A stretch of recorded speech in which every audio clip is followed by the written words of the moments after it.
Good Friday afternoon or evening, wherever you might be. Victor, we are here yet again. Yet again. On a most auspicious day, which we'll get to in a few minutes. Okay. Special. Yeah, no, I understand the word. I'm just wondering what it is. It could be a few things today. We'll see how it plays out. More than one? Oh. Potentially, yes. Hey, everybody. Thanks for being here with us live. My name is Darren. This over here is Victor, and we are the co-host of a podcast called DevOps Paradox that releases on Wednesdays at 5 a.m.? No, that's not right. 6 a.m. Eastern. I'm already doing time shifting because the sun is going down earlier and earlier now.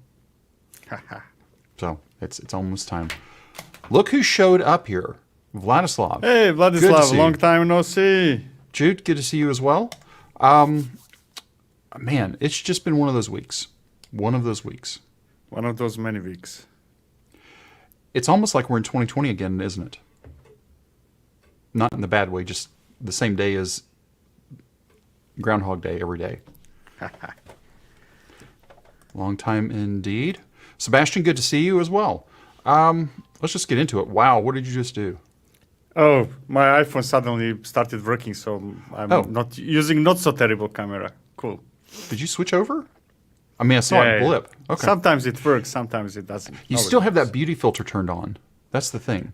Now you're asking too much. No, that's what I'm saying is you have it on. That's what it feels like. I think it's just simply really bad lights on my side.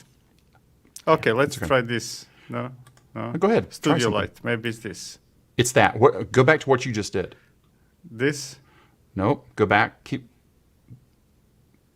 Everything got really crisp on one of those. That's it. Crisp.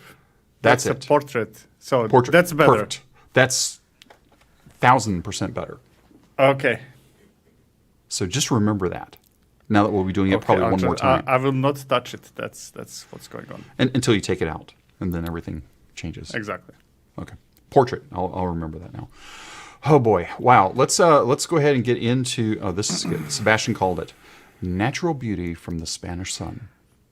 Oh, it's so humid and warm today or this week that I'm suffering greatly.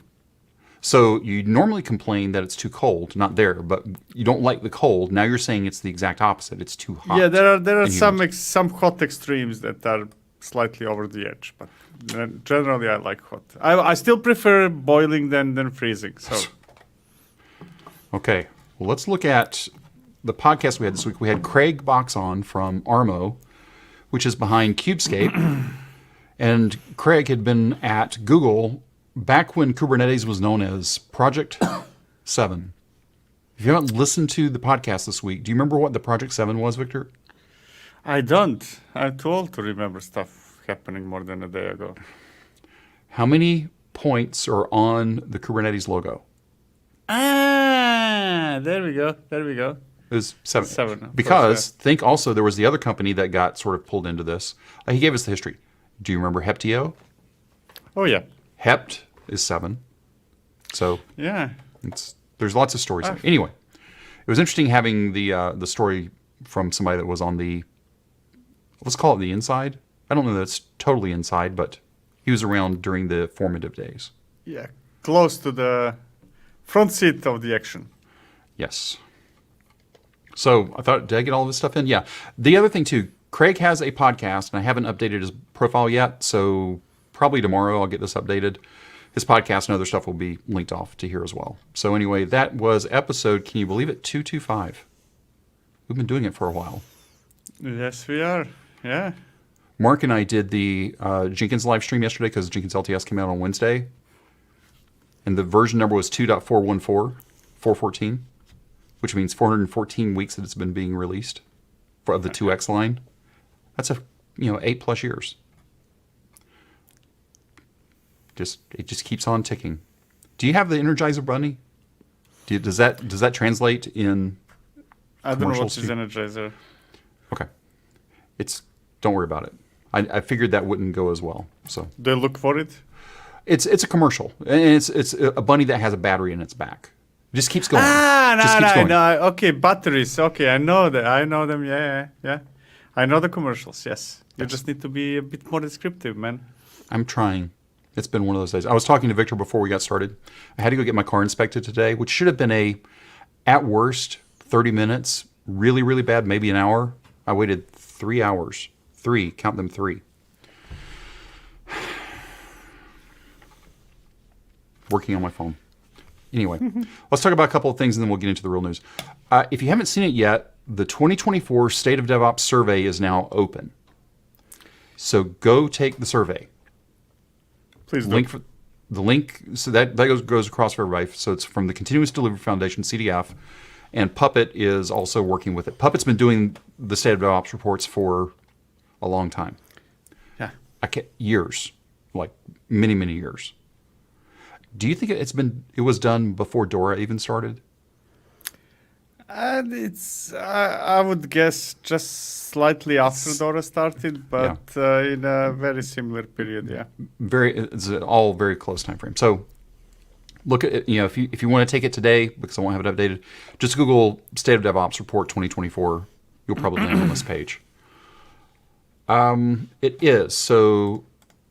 Karen, Google bought whatever the company was that had Gene and Jez and So Dr. that's Nicole. Dora, right? That's Dora. This is not Dora. Right. Hey, Martin. Good to see you. So I take that. Oh, you know what? I'll talk more about, because we need to talk about our 2 conferences. Again, we'll do that at the end. I won't do it at the front again, but I will talk about them again. Let's talk about the thing that happened today, for real. OpenTF has now officially forked Terraform. And this whole thing, I knew it was happening today.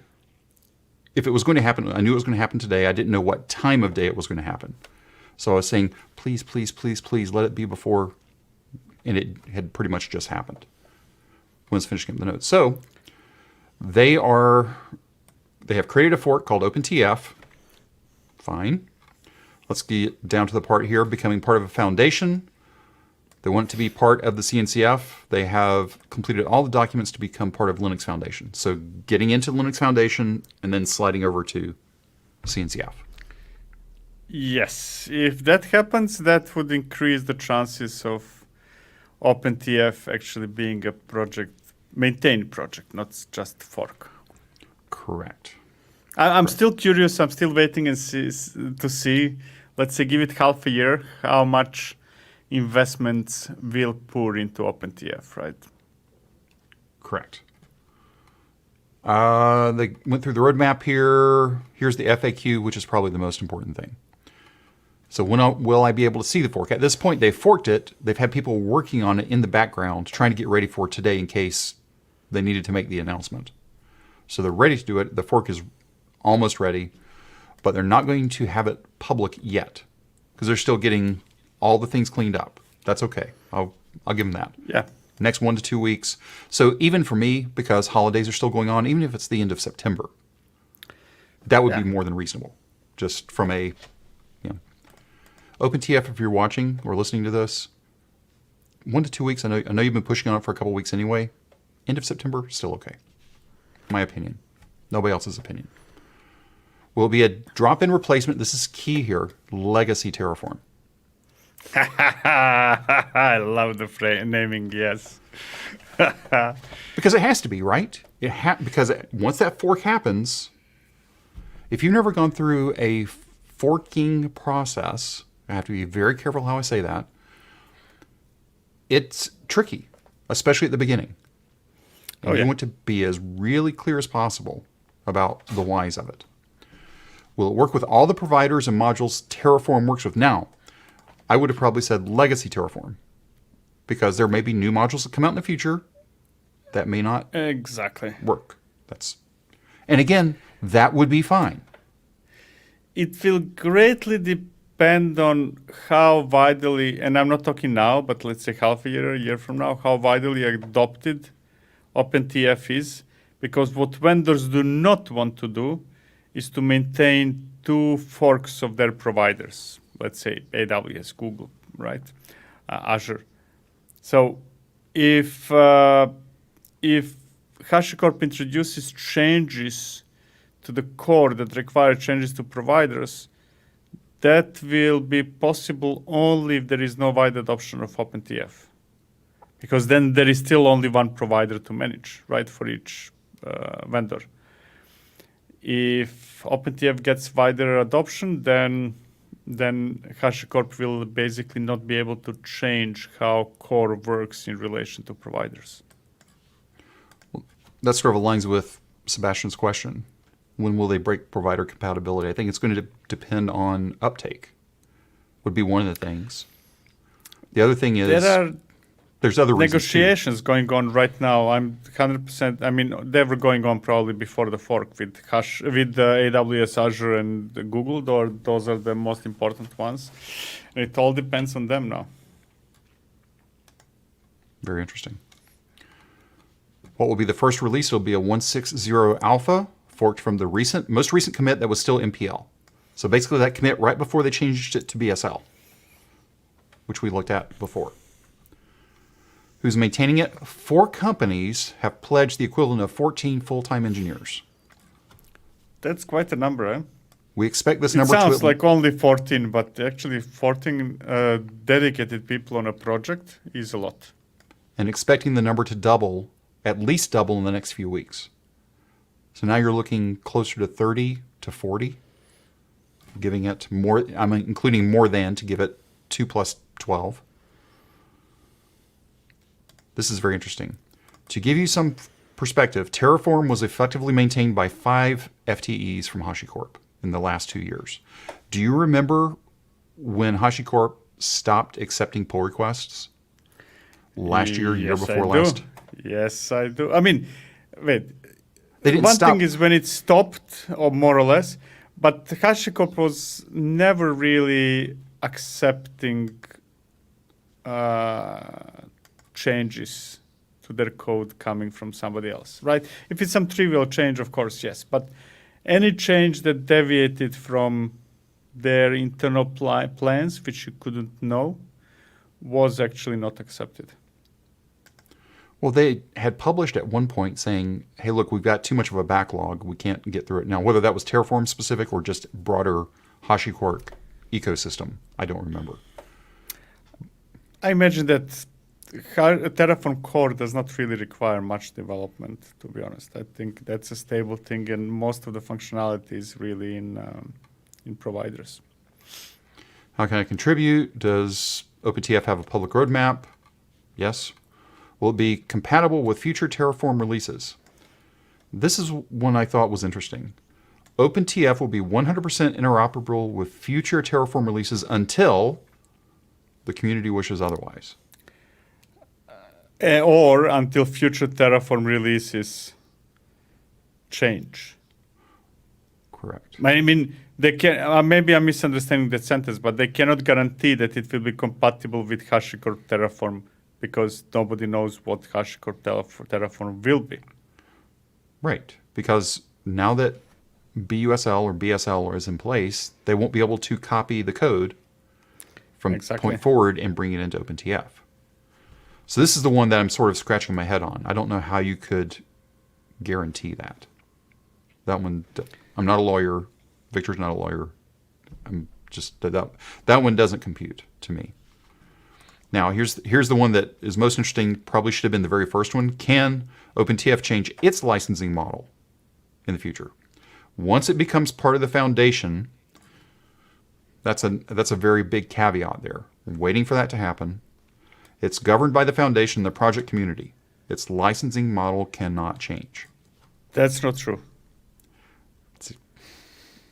I mean, foundation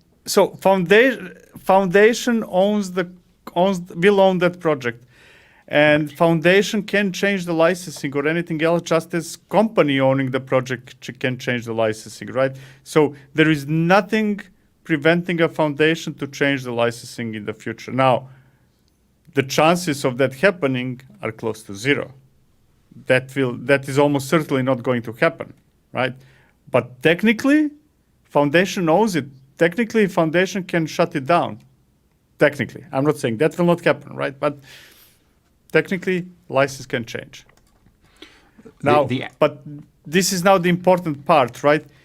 If you want to have certain guarantees that the open source project that you're investing in is not going to go into the random direction dictated by a single company, the only solution to that is a foundation.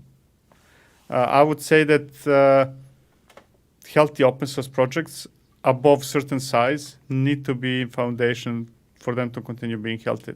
That's the situation, and we just learned the lesson over and over again many times, and the last time was now with Terraform, right? You cannot trust a company who created an open source project not to do whatever they think they should do, right? Because that's their business. And that's the key part. It's their business. Exactly. Neither of us. Nobody should be surprised that HashiCorp. We might have a discussion whether that was a good decision or bad decision, but HashiCorp owns Terraform. They can do whatever they want with it, and all those vendors, other companies that invested in Terraform should have thought twice before doing that, because you're investing into something owned by a single company. This is the variation of building on rented land. Exactly. With the contract that says, I can actually change what this land is for at any given moment. I'm not even giving you guarantees for a certain amount of time. No, anytime. So don't build on rented land. Know your foundation before you build. I mean, this whole debacle now, and this is not the first time, is just surfacing how important foundations are.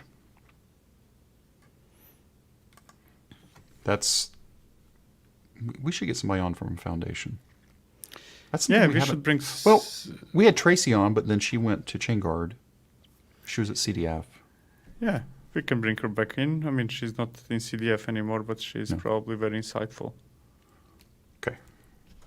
Anyway, OpenTF did the deed today. So officially did the deed today. They'd already done the deed. I'm skeptical about OpenTF, but if it goes to CNCF, my skepticism will go away immediately. It will go away, or it will be diminished? Diminished. I mean, CNCF there is no guarantees in this world, but all the projects that ended up in CNCF that already have a user base only increased in usage and contributions. Okay. Let me see. Ari had something here. Let's see. They can't break it, or all major cloud. This is what you were just talking about. We'll choose the open source standard instead and play. So here's my concern. Could we see? Okay, this is. We've already seen Amazon do this with Elasticsearch to OpenSearch. Do you see them taking and forking OpenTF, or forking and using that to replace? They won't replace CloudFormation, but I mean that could happen as well, right? I doubt, really. Okay. If this happened, let's say 4 years ago, when companies were looking for some kind of infrastructure as code for their services, everybody was shopping for something, right? And then Red Hat ended up going with Ansible, and long before that, AWS with CloudFormation and what's not. So I think that now everybody has whatever they wanted. And also, I think that the next step is really to think what goes beyond after infrastructure as code, rather than another takeover from somebody. I mean, who knows? Maybe AWS will offer something like Terraform as a service, but I doubt. I honestly doubt. Sebastian brought up this point. Couldn't the CLA say it would never change the license? It could, but nobody that's actually creating the CLA will ever put that in their CLA. Yes, and you don't want to do that, right? Because tomorrow you might discover actually that you should change the license for whatever reason, right? Right. And I don't mean business reasons, but maybe the new license will better suit the community, right? Maybe it was MIT, and you decided after all the time, even though MIT is extremely permissive, and here I am talking like I'm a lawyer, I'm not, But we do agree, at least in basis, that MIT is very permissive. And let's say I just wanted to make it public domain, right? That's just making it even more open, right? Most people wouldn't go that direction, but if you signed it to where it couldn't become more open, that would be no good either. The other thing I've learned, number one, we talked about not building on rented land. Number two, whoever writes the contract wins. End of story.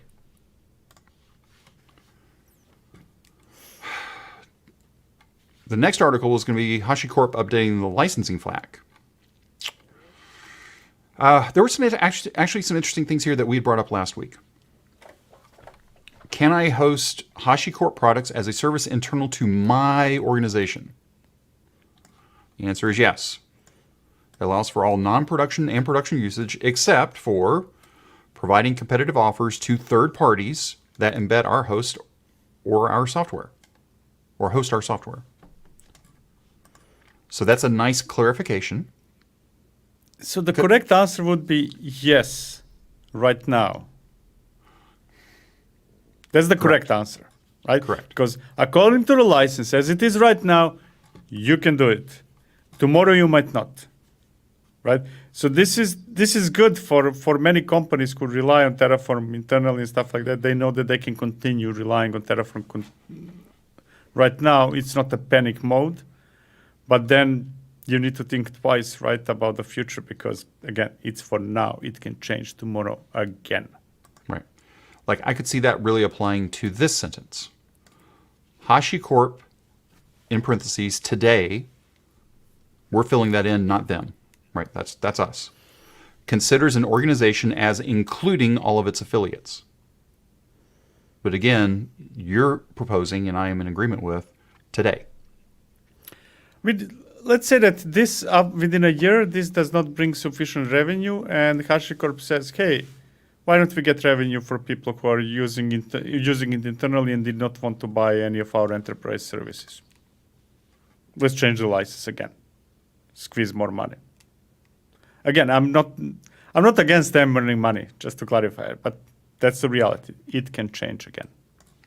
We know people personally that work at HashiCorp. We want them to still get paid. Just like we would still like to get paid. So it's interesting. Competitive offering, we have to get into there. The embedded one was a little more interesting. And I think there was one other point I wanted to call out when it gets into BSL. This one feels weird. Can I mix BSL license code with code provided under a different license in my project? Yes, but it gets... Look, I'm not a lawyer. I've said that I don't know how many times already today. To me, when I mix in BSL, it would be like pouring vinegar into a bowl of strawberries.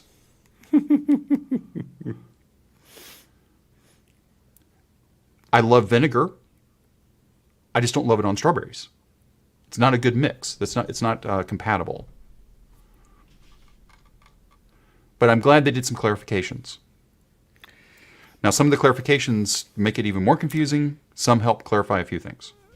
Again, I'm not a lawyer, but clarifications in FAQ, Q&A do not count. License. Do not count. It's not a license. Does not count at all. That's the key thing to remember. You can write here whatever you want. You can say, here you can write, no, actually I changed my mind. Everybody can use it for free, forever. You can write it here and it has no meaning. Right. What wins is the license. Oh, yeah. Do you remember watching videos? Do you remember VHS videos? You're old enough to remember that. Of course I do. And you see, at least in the States, you would get the big warning, big blue warning. This is FBI. Do not share this. Do not all the things. Right? This is where we, the clickware agreement, right? You scroll through 5 pages and you say yes. You don't know what you're signing.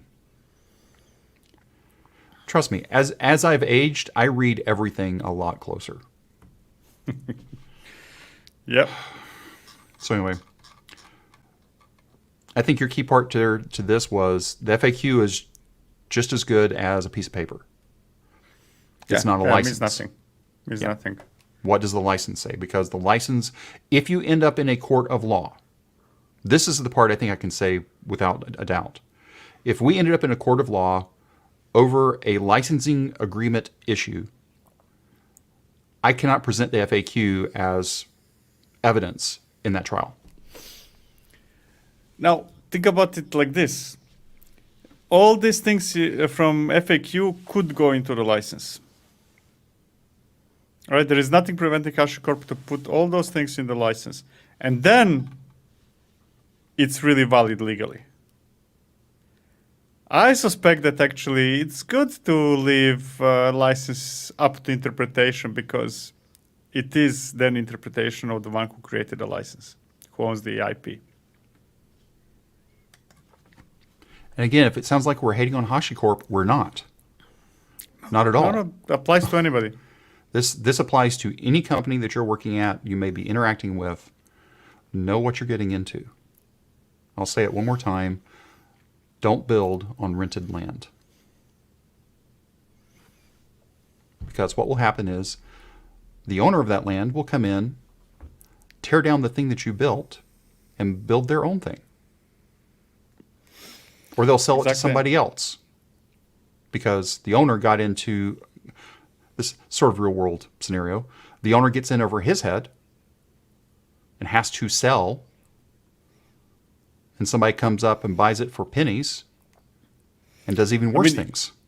If you prove that there is business to be made on that land, why wouldn't he or she? You prove it to him, right? Kind of like, you get land, you get land, you get land. Everybody can use my land, and let me see which of all those ideas and businesses created on my land are worth more, and then I can do it myself. Just fair warning. Okay, we'll leave this one behind. I have a feeling we'll keep revisiting this for a while, but we'll see what OpenTF has to say for next Friday. I heard an interview with Justin Searles about this looming demise of the 10x developer. Now, you know what a 10x developer is, right? The one that does the work for 10 people? The one that doesn't exist? Yes, that's correct. If you haven't read this, I actually heard him interviewed on a different podcast. And he does a lot of Ruby stuff. He's done other things over time. But this is a very interesting, it's 4,000 words. It's long. Just fair warning. If you have a screen reader, use the screen reader. It'll make your life a little bit easier. Wait, we can ask ChatGPT to summarize it for us. We could. Yes, we could. But it goes into making some references to Big Bang Theory or Silicon Valley. I've watched a little bit of Silicon Valley. I couldn't get into it because it was just a little too close to reality for me. Shame on you. It was too real for me. So it wasn't comedy for you. No. It was drama based on real events. Yes. But anyway, I thought this was a really good post. But the part that gets here, because we've talked about this, is the intergenerational conflict is brewing. We're talking about, I'm 57, no secret. Victor's in his 40s. Not for long. Not for long. But then we're both working, I would imagine, with some mid-20s to close to 30. Yeah. And everything in between. Exactly. And I can say that, and this isn't across the board, but gross generalities, the way that each of the generations work, at least in knowledge work, is very different. Why is that? It's really simple. I didn't grow up with a phone in my hand. In fact, I didn't even grow up with a computer in the house. I mean, it's always the same story. Things might be speeding up, so differences might be becoming greater. But let's face it, there were quite a lot of differences between us when we were young in this industry and old timers at that time. Exactly, and that's sort of the key point here. Is I'm not saying that it's good, bad, or indifferent. It's just we've had these major technological shifts throughout especially our lifetime. Because I was right on the backside of loading up with reel tapes and punch cards. Like I'd pop a reel in, load it up. That's how we loaded the programs up. That was the first place I worked. Did you have people saying, "You're too spoiled with those punch cards"? Kind of in our time. Right. You'd have to sit there and type it all in. So seeing that, but now I think really right now, there's another shift happening. And we can see that with NVIDIA's announcement yesterday, meaning their quarterly announcement, making just stupid amounts of money. By the way, did you see where most of their money came from? No. Data center. Ah, yeah. I mean, that would have been my guess. And I'm pretty sure data center related to ML, right? Correct. So it's, I think we're, just like how we sort of saw a pivot around 2000 during the initial dot-bomb era, back at when Web 1 turned to Web 2. I'd never thought crypto was going to be it. That was too flash in the pan for me. But now, I'm still not sold on generative AI. Victor, I know you're using generative AI to do all of your work now, including getting ready to generate a version of yourself. Yes, that's the plan. But I still don't think it's there yet. If you're thinking about the hype cycle, we're coming up on the part. I think we're starting to get to the point to where we're going to crest before we head to the trough of disillusionment. I think that's where we're headed. Yeah. So anyway, is there going to be another cycle? Yes. It's going to be interesting to see what the millennials, which is my daughter's age range, what they're going to be saying about the alphas. Because the alphas are the ones that are basically, I think that's 9 to 20, 18 to 20, right? Those are the ones that are just starting to get into college. So it'll be interesting to see how that changes out. Hopefully, I am no longer actively in my full-time job when the alphas are becoming the supervisors. Of course, I found out that the alphas are probably more like me now than they are anybody else. I think that's the cycle. I think it's going to be they're too much like me, which may be good. I don't know. It's always funny here. It's like technically I'm a Gen Z, but I'm an early Gen Z with boomer tendencies. So okay, boomer sounds real to me. Oh, this is actually pretty good, Raj. If you use generative AI to make a new version of yourself, is it called regeneration? That's a good one. Have I seen the post about the negative to Next Developer? No. I've seen it a while ago. Have you seen it? Assuming that we're talking about the same article, basically about, yeah. But oh, this. Are VCs real like those in Silicon Valley? Some yes, are. Some are. I mean, right now you need to say the word AI if you want funding. Yes. Doesn't matter what you're doing. Doesn't matter. It's completely irrelevant. Yeah. The VCs that were active, especially in the early to mid 2010, like 2000 2010, what you see in Silicon Valley, other than it being just a bit over the top, who was the lead guy? I can't. Or not the Pied Piper guys, but who was the VC that was real? What was his name? I don't remember the name. Whatever. I knew a person like that.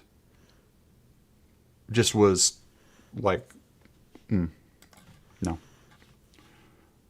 But I also knew a lot of great VCs as well. So was that the majority of VCs? No.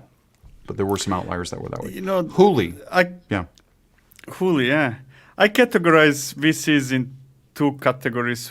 One would be people who just give you money at the best possible, under best possible conditions that they can squeeze out of you. And that's about it. And then there are good VCs that are people who not only give you money, but really guide you. They're involved in the company, right? Not involved as every day 8 hours, but they're really guiding you and making it happen. And those are the good VCs. Those are the people that you want on your team. Exactly. I would rather accept, if I would ever start a company, I would rather accept less money from a VC like that than more money from just, here's money. Yeah, because the relationships are going to be huge that they can bring to the table. I mean, you could have seen, I know quite a few companies who pulled out pulled money out of Silicon Valley Bank or whatever is the name before crash happened, because their VCs were on top of the things, right, and knew what's going on because that's their job, and advised companies well, right? And then there are companies who really failed miserably when that happened. Remember, going back to one of the things I said earlier, whoever writes the contract wins. Read every word. Have good legal counsel. I'll leave that there. Okay, anyway, this is the 10X, but the reason why I like this was it goes into like one of my favorite topics now is the intergenerational stuff. Okay. Couple of things. KEDA is now graduated. Very good. Very cool. Well done. Yep. So that's now, actually, let's go over and take a look at it real quick. Because I haven't done my eye test yet today, so let's see what it looks like. Graduated. Here's the graduated. Tenure D crosses up. I suspect if the cards are played right for OpenTF might have a similar path like Istio. It actually fast tracks to graduated to the top of the tier, graduated very fast. Probably it would skip what's the first level? My brain stopped. Incubating. Incubation. Probably it would skip or incubation. Sandbox. Sandbox go directly to incubation and then not stay there long. So we're now up to 5, 10, 15, 23 graduated projects. Yeah. What are we still missing? What are we missing? I don't know Crossplane. Okay. All right. Anyway, that's KEDA graduate. The question from Dmitro, KEDA versus Carpenter, they're very different projects. KEDA is for scaling your applications horizontally, while Carpenter is for scaling your nodes and limited to AWS. Not technically anybody can implement, but last time I checked, works only in AWS because it solves specific problem for AWS. But anyways, very different. Both about scaling, but scaling different things. Right. Cortisol. This is actually very interesting. Fortunately, I don't have to pay these bills, but I know that the monitoring tools, Datadog, New Relic, any of them, Grafana, the ones that they call out here, can become expensive really quick if you just say, fire hose the data. And they can and do. So what Cortisol attempts to do is to accurately forecast log cost pre-production. Because if it was doing it after production, then that's just reports. So it's forecasting. So in theory, you can run it and determine how much it's going to cost to host on other providers. We'll see. This isn't a problem I have to solve, thankfully. But I know a lot of people, this is what they do. Just lower the retention rate. But I can't. You don't... For administrative reasons. No, not administrative. For legal reasons, you mean? Legal reasons, I can't. Yeah. Yeah, but you can ship it somewhere else, right? One thing is, where do you keep stuff so that you get real-time analytics, right? And you don't need real-time analytics for more than a week. Make it 2 because you're generous, right? If it's older, if you need it, yeah, ship it somewhere else. Don't keep it there. It's a wrong database for long-term storage. The way I think the way I think about this is, I maybe a week is a little too aggressive for me, but I'd be fine with a month. Like a month is okay, like outside range, whatever it is. Whatever the period is that you realistically expect to need when things go wrong. Right. Right, and then we can argue whether it's a week or 2 weeks or a month, but it's not that, something happened in production. Let me see what was my response time a year ago. Nobody cares what was your response time a year ago. Nobody. Yeah, too much. So the way I think about this is the way S3 works. Is I can have what I call the hot, and then I have the cold, the glacier stuff. So as that data life cycles through, so if I decide, you know what, this app is a legacy type app, it gets deployed every 2 weeks.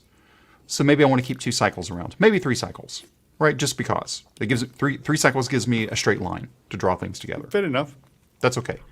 But then anything older than that goes to cold storage that I can still report on in some way, shape, or form. Either cold storage or you want to aggregate data, or both, right? Because the types of queries I will do for what's happening in my system last hour is not at the same level of granularity as what I need to know for the last year, right? So the quantity of metrics is very different, right? Or granularity level. So group them up. Kind of, you know, if you need by on per minute basis. I mean, to begin with, all metrics are grouped. You don't receive real time, right? But right now I need per minute basis, and maybe for year period, hourly or daily is enough. That's cortisol. Which way do I want to go? I think I want to do this one. Kubernetes to Docker. Did you hear about this? K2D? Kubernetes to Docker. Mm-hmm. There is Kubernetes in Docker, so I'm not sure I understand. So this is from the guys at Portainer. Okay. The purpose is, we'll just look at both of these here. It's a container that runs on a Docker host. Great. Listens on a port for Kubernetes API calls. So when it receives API calls, Kubernetes API calls, it will translate them, transmogrify them, there's a big word, into Docker instructions. As if it could do that. I mean, it can do that for a deployment and a service and maybe ingress, and then that's about it, right? Right. And then you receive a virtual service and you say, what do I do with that? Yep. Well, and that's what it goes here. Note that not all API commands are implemented. Okay, so why? Why not just use K3s, K0s, microK8s, right? Exactly. The answer is... Oh, there is an answer. There is an answer. This is their answer, which is very close to my heart. Although these slimmed down Kubernetes distributions are dramatically lighter, yes, they each require at least 500 meg of memory. Okay. We're trying to think longer term for Kubernetes. These options are too heavy for devices at the edge. Think 1 gig Raspberry Pis, in my case. Think about, I've got a box on the side of my house that's sending data from my air conditioning unit to somewhere else. We've talked about Chick-fil-A, right? The restaurant chain. They put a stack of 3, what are they called? Oh, the square computers. Nooks, right? They put 3 Nooks in a restaurant, and that's where they deploy all their Kubernetes stuff to. But I can't put 3 Nooks on the outside of my house to monitor my unit. Air conditioning unit. Brilliant. So now, here's the question for you. Yes. Why would you go from Kubernetes to Docker? Why don't you just write immediately Docker? Docker. The reason why I would not want to, I'm surprised you didn't catch this, is I want everything to be the Kubernetes API. I want that API to rule everything. I don't want to write 2 different things. So if this gets me to that, again, we've talked about this before. In fact, we even talked about it on the podcast this week. You initially thought with Google Cloud Run, it's like, why isn't it Kubernetes under the hood? And eventually you change to the point, I don't care what's running under the hood. I just care about the APIs. Now, could I write Docker APIs? Sure, that wouldn't be a problem. But if I had just the Kubernetes APIs and all I needed to do was just the deployment, now I've got just a single way to deploy, whether it's a little board or it's a full-size cluster. Fair right? enough. I'm not saying this is the answer to all of that, but it's still lighter weight because I still have enough small devices, and it would be great if I could run if my app is small enough to run in a container, but I don't want to pay the extra whatever for the boards, then, anyway. Yeah. So no, that makes a lot of sense, to be honest. I didn't see it like it's that, a but super, now I'm super small changing kind use of. case. I can still continue using the same API, and when I'm so and then when I can have a full-fledged Kubernetes cluster, that's what I use. When I need less, I use K3s. When I need even less, I might go for this. Exactly. Makes sense. You just keep going smaller and smaller until. I think it's interesting. Is it open source? We are not releasing it as an open source project while working through the technical challenges. It will likely be made under the AGPL. Put it in a foundation, please. Will you support all the APIs? Realistically, no. I mean, it doesn't make sense. It just doesn't make sense. Even if you want, you cannot, simply because Kubernetes API is variable. It changes depending on what you install. I mean, it's not even the same. Even when GK and EKS are not having exactly the same API, right? And then when you come in and you put stuff, it's definitely not the same API. But anyway, I think it's interesting. I think the way you said it was the best way. If I've got normal cluster, normal Kubernetes, just use Kubernetes, whatever the flavor is. If I've got smaller hardware, and I don't need I still need the fullness of it, then that's where we go to K3s or the variations of that. But now if my hardware is super constrained, then this might be the option to look at. That's all I'm saying. Because that way I can keep Kubernetes all the way through. Makes perfect sense. Well done, Portainer. Sorry for the initial negativity. That's my message. Yeah. But let's message again here. Make it more permissive than AGPL, please. Take Apache, take MIT. On that part, I have zero things against. Don't even try to make it open source. I don't think that everything should be open source. Kind of like, make it a commercial version from the start. I just don't like fake open source. That's my problem, right?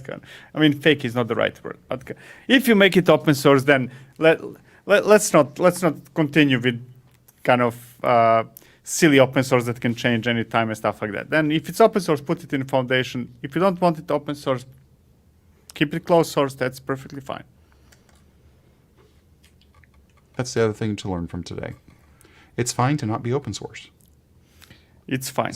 Just don't fake it. Right. Because here's the problem, right? Excluding hobby projects and stuff like that, companies want to have best of both worlds, right? You want open source because open source is realistically a marketing tool for a company, right? That's how you get adoption. That's how you get people to talk about it and so on and so forth, right? And so companies want open source for selfish reasons, and that's okay. But then do it right. The other reason why companies like open source is that it's free. It's free to use, and it's free marketing. But you quickly learn, even in enterprise, nothing is ever really truly free. Oh, no, of course not. Okay. A couple other quick ones here. Globalping CLI. How many times have you wanted to be able to ping from somewhere else in the world? Because it's always great. You just open up ping. Okay, I got it. Yeah. So now you can ping from somewhere else to wherever you want to go to. So let's say you're hosting this. All right, this is the perfect use case to me. Fly.io. You like them. I like them. Mm-hmm. I have specific use cases for them. The reason why I like them is I can take my app and say, I want two things running. I want one in London and I want one in Miami. And that's all I have to do. But that also means I need to be able to test, okay, what is my ping time like? Because I don't care setting in North Carolina that my ping time from here to London is high. Because more than likely I'm going to be routed to Miami. But I want to make sure if I'm in London or in France that the ping time going to London is reasonable. That's very similar to what DDoSify does, if I understand Correct. from your description, right? Kind of, Yep. we can. DDoSify is more focused on not on pinging specific request, but kind of a bunch of them, load testing type of stuff. But yeah, similar concept. Yep. It's very cool. So being able to show up because the way I would do this in the past is I would go into Linode, spin up a VM in the region I wanted to be in, so I could test the thing and tear it back down. Exactly. This makes it better. Okay, and last one, Code Llama. This just came out this week as well. This is from Facebook. I can't believe I'm saying something semi-nice about Facebook. Sorry, Meta.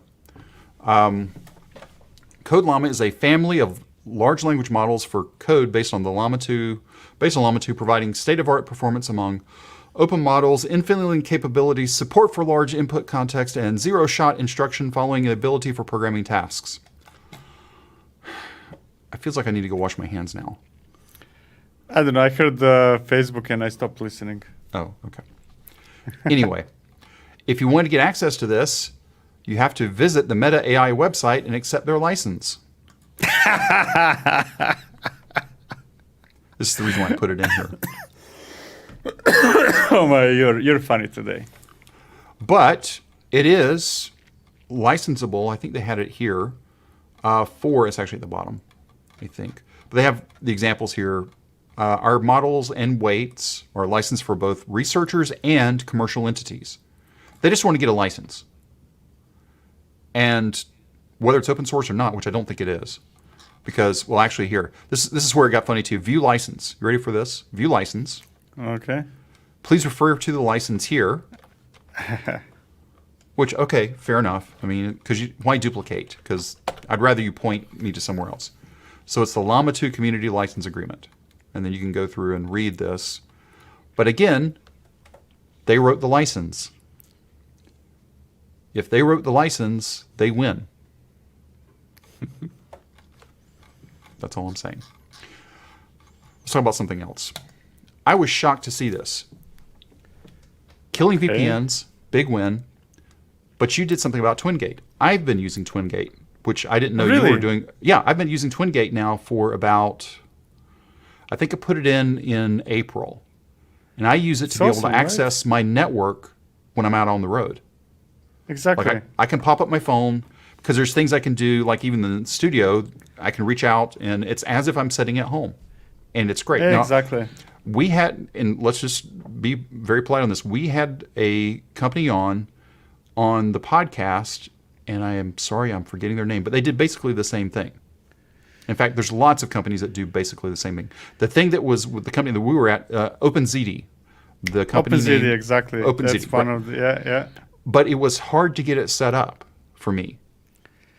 Whereas Twingate was so stupid simple. Because with OpenZD I had at the time, and I haven't revisited it recently, so if anybody on from, I cannot remember the company name, I'm so sorry. But for me, I've got a Raspberry Pi, and they had an apt install for Raspberry Pi.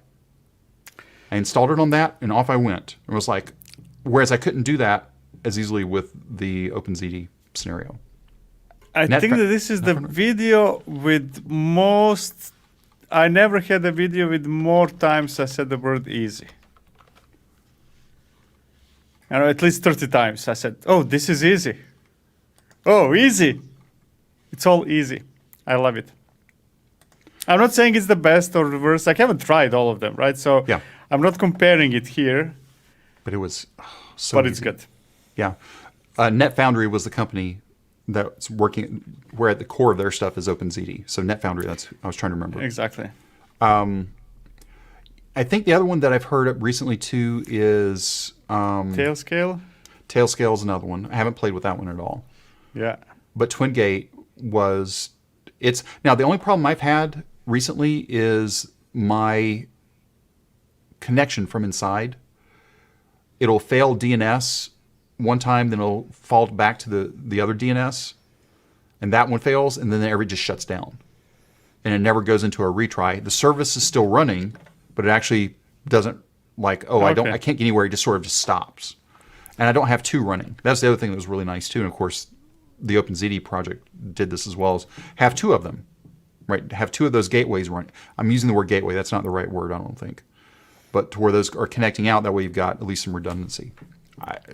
It's amazing to me. In fact, when I was out of town a while back, I was able to connect up using the Twingate connector on my machine, and then connect it back up to a Windows machine here at the house to where I could do work.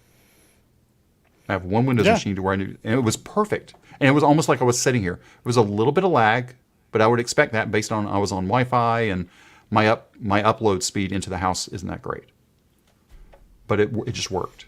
It just plain worked. Actually, I'm going to put it is highly secure, in my opinion. Yes. I'm not the biggest security expert, so I cannot vouch for it. But I haven't experienced any issue. I haven't read about serious issues. I haven't found them. I'm not saying they don't exist, but from what I know, it's secure. If I remember correctly, there's actually a certificate exchange that happens. Oh yeah, all the time. To get all that going. So and again, it's homeless. So I'm I don't know how if you've talked with them or not, but I'm just using the hobby plan, which is completely free. And I've got the device on my phone, or excuse me, I've got the app on my phone, and I've got the app on my laptop or desktop, whichever one it was. I can't remember what it is. Well, actually, my desktop is my laptop now. Different conversation for a different day. Twingate has been great. It saved my bacon a few weeks ago, just to be able to get where I didn't have to drive back home immediately. I was able just to pop on my phone, go in, done. Now, if you extrapolate that to a more complicated setting, the company that you need to connect to a VPN, and then everything stops working, or it's terribly slow, or you're prevented to do this or that. This, it's awesome. The one thing I wish, and I haven't gone through the docs, I would, since we've been talking Terraform today, I wish I had a way to, if I was putting it in even at any kind of scale, I'm talking even 50 people, I'd want to be able to codify the definitions of all the mappings, because I would not want to point and click all that. Yeah, that was one of my complaints, is that I'd wish if it allows more of that, but yeah.